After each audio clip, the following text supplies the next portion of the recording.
Well, the Nebraska Cornhuskers get a home game with a top 25 matchup on deck. It's going to be a Friday night prime time, so the nation is going to have their eyes on this ball game.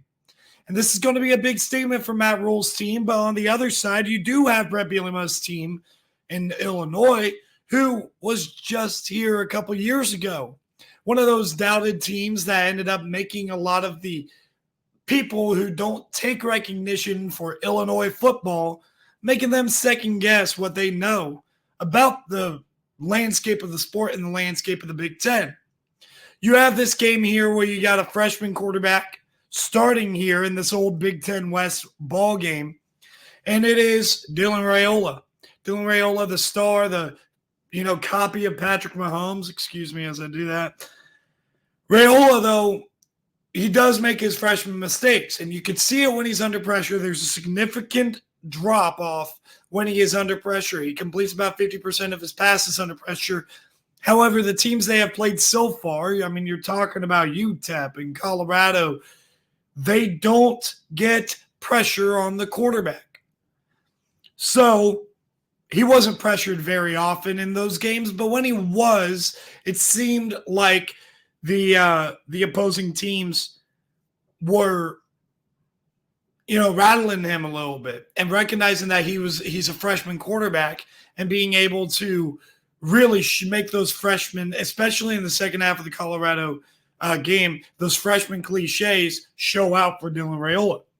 He's also 4 for 12 on deep balls this season, and the yards after the catch usage is major, specifically using the running backs out of the backfield, the check downs to the tight ends, and using a couple of speedy wide receivers. I know Jalen Lloyd is one that had broke out onto the scene. Ramir Johnson as a running back there.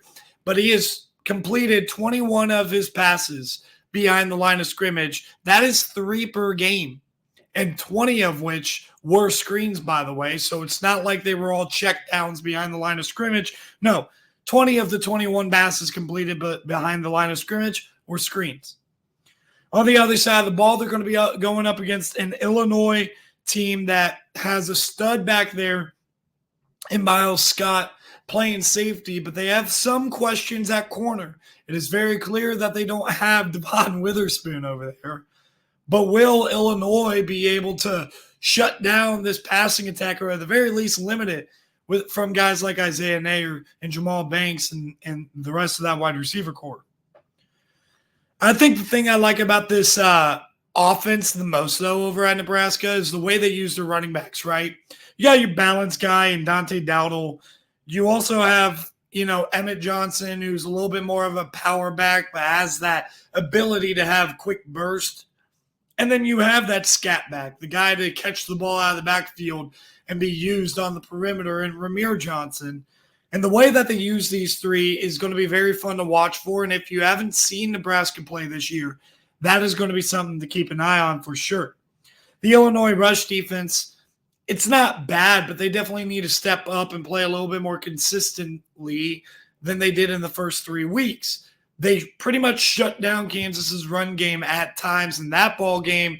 They're going to have to do that at times here in Lincoln for their defense to be able to get a solid, shot for their offense to be able to go and win this game.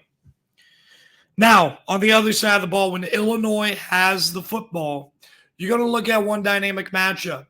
Pat Bryant's going to be matched up with Tommy Hill, I presume, most of the time.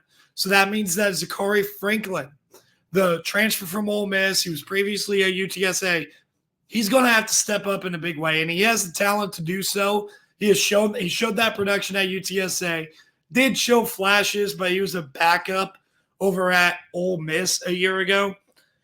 That's the guy that I'm looking forward to really step up. And if he can, then he's going to give Illinois and Luke Altmaier a big-time edge when Illinois has the football.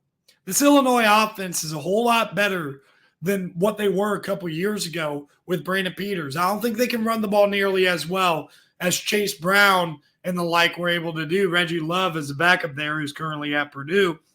But they do have some guys that they can rely on to run the ball.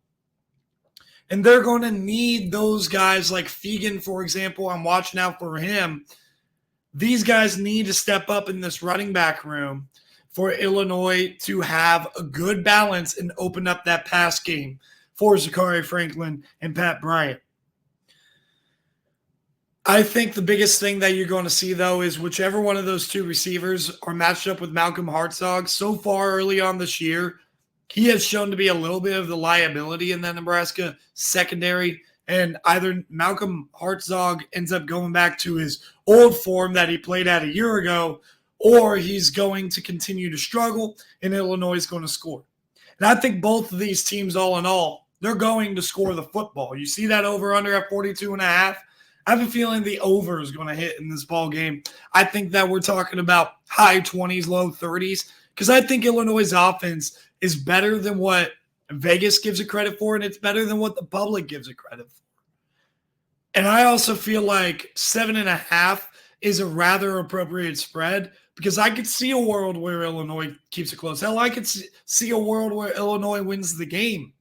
But what probably should happen is Nebraska wins somewhere in that 7-10 range. Maybe Illinois scores late to cover the spread. That's kind of how I'm seeing this game. But Nebraska should be in firm control because their offense should be able to dictate the pace of the game. And if they're able to do that, Nebraska is going to win. Overall, I'm going to take the Cornhuskers to win, and I'm going to take them to cover. I'm going to take Nebraska by a score of 31-21, and they're going to hold off that Illinois offense well enough. So thank you guys for tuning in and making it this far. I really appreciate it. If you like this video, make sure you click that like button so that way it helps boost this video in the algorithm for other people. Till the next video and the next games I'll be previewing all throughout the next couple of days, I'll see you guys and enjoy some college football. We got App State, South Alabama going on right now.